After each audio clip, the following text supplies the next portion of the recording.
Môre julle, welkom by Crosstalk, waar ons die kruis neersit in ons lewens. Vrydagoggend is dit prepare, waar ons harte oopmaak vir wat God wil doen. Ons is in Lent, en vir party van julle is Lent 'n groot saak, en doen julle baie moeite met Lent, om goed prys te gee, om te vas, om te stop om sekere goed te doen, om byvoorbeeld minder koffie te drink, minder chocolates te eet. En dis great. En dis belangrik. Aan die ander kant dink ek is daar mense wat kom, en ek hou nogal van daardie idee om te sê, maar Lent gaan daaroor dat ek iets kan bykry. Want Lent is 'n seisoen waarin ek myself voorberei vir dit wat op Paasnaweek gaan gebeur. As ons kyk wat Jesus gedoen het, dan sien ons een van die interessante verhale is in Matteus 4, voor Jesus sy bediening begin, voor hy begin praat oor kruis toe gaan, voor hy sterf van die kruis, voor hy opstaan, gaan hy woestyn toe vir 40 dae.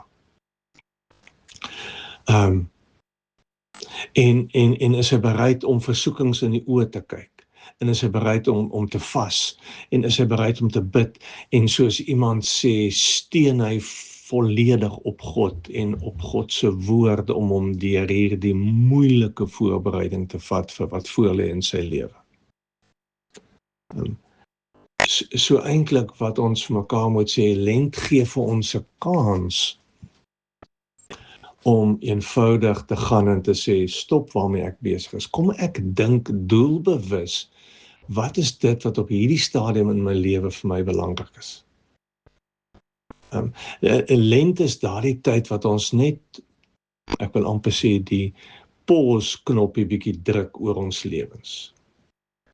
Wat ons stop en bid, reflekteer.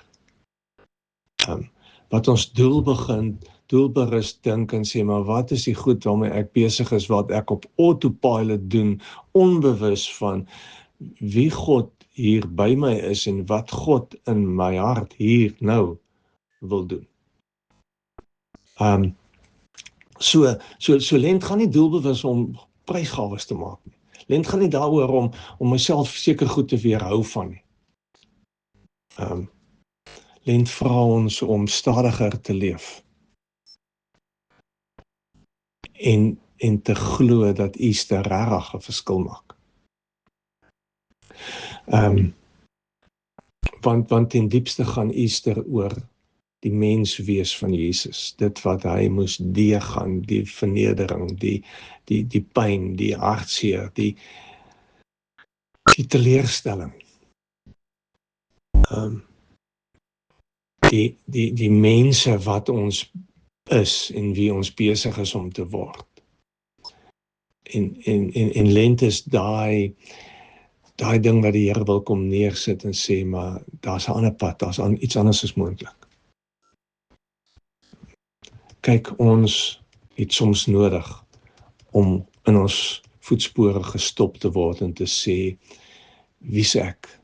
Hoe is ek? Hoe hanteer ek mense? Wat is my ingesteldheid oor myself, oor die kerk, oor die wêreld waarin ons leef? In Lent is daai uitnodiging om terug te staan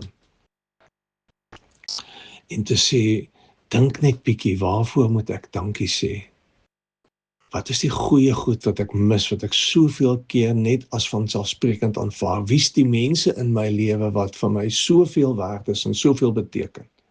En om stil te staan en te sê, dit gaan nie oor wat ek prys gee en wat ek nie meer doen nie. Dit gaan oor, wie is ek? Wie is die mens wat ek besig is om te word? En ons moet met hierdie vraag besig wees, sodat as ons op Paasvrydag by die kerk, by die kruis stil staan, dat ons reg is vir wat Jesus wil kom gee en kom doen. En as ons Paaszondag by die oop graf staan, dat dit nie 'n vakansiedag is nie, en dat dit minder soos 'n vakansiedag voel en meer soos 'n antwoord wat ons as mense nog altyd gesoek het. oor 'n Jesus wat lewe. Sit dit vanoggend in jou hart. Mooi loop.